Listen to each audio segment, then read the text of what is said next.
Descriptive statistics.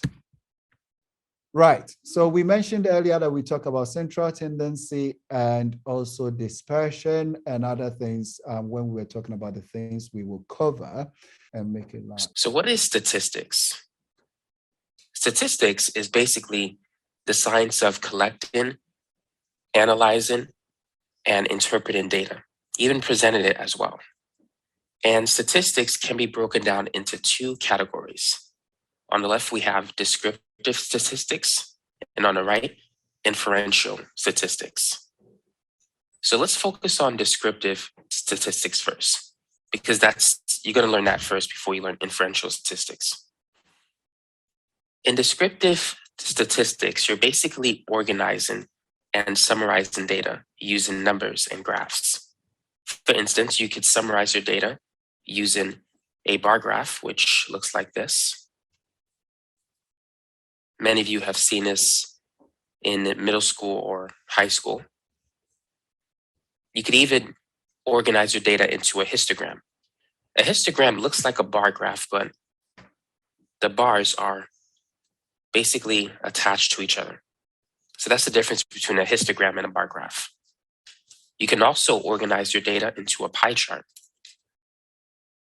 And this is very useful if you want to break it down into categories based on percentages. Now, there's other graphs too. You can organize it using a line graph. You can also use tables to organize your data. You could use a frequency table, a frequency distribution table, and there's a lot of different ways of organizing it. And so that falls under descriptive statistics. You can also describe the shape of the graph. For instance, is the data symmetrical? Or is it skewed to the right? Or is the data skewed to the left? So that all falls under descriptive statistics. Now, we can also describe our data using numbers. So for instance, under measures of central tendency, we have things like the mean, the median, and the mode. Now, there's two types of means that you want to be familiar with. The first one is the sample mean, which is basically a sum of your sample data divided by the number of data items in your sample. The second is the population mean,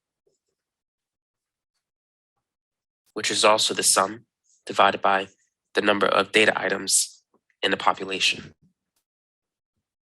And the mean is basically the average. The median is the middle number of a data set. And the mode is basically the number that occurs most frequently. So that's another way you could describe your data using those types of numbers.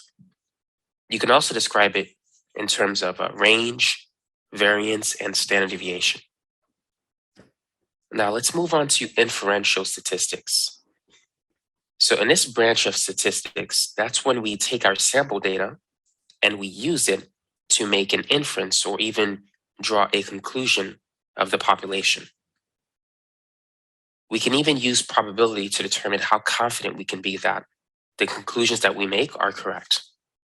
So let's use an example to illustrate this. Let's say in city XYZ, the population is 100,000. Now, and let's say we wish to make a test. How many people in this city like blue cars?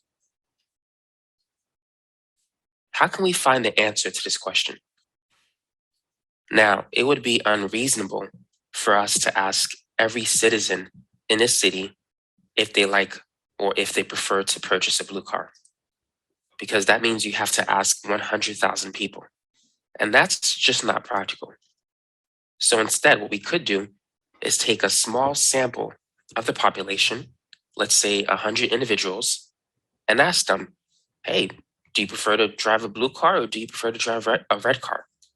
And see who say yes. Now, let's say if 20 out of the 100 people in our sample says yes. So that means that 20% of people prefer blue cars. This is based on our sample. That's our sample data. So that would fall under the realm of, would you say descriptive or inferential statistics? Which one? Now, this is basically a fact. We're presenting data. So 20 people out of 100 say they like blue cars. So that would be descriptive. Now, we can use that information to draw a conclusion about the population. We can say that 20% of the entire population may be within a 2% margin of error, like blue cars. In this case, because we're making an inference or we're drawing a conclusion, that will fall under inferential statistics. Now, there's something known as confidence intervals, which also falls under inferential statistics. So we could say that we are 95% certain or 95% confident that 20% of the individuals living in city XYZ prefer to drive blue cars within a 2% margin of error. Now, we can increase our confidence and get a better picture of the population data and how they like blue cars if we increase our sample size. So let's say we increase it to 1,000 instead of 100. So if we ask 1,000 people, do they like blue cars? And let's say the data is now different. Let's say 21% says yes to it within a 1% margin of error. So this value is going to be a better reflection of the population in response to their preference for blue cars because our sample size is bigger. So now we could say that 21% of the population prefer blue cars within a 1% margin of error. So by increasing the sample size, you can make a better prediction of the population and their preference for blue cars. And so that's a basic intro between descriptive statistics and inferential statistics. So hopefully this video gave you a better understanding of these two topics.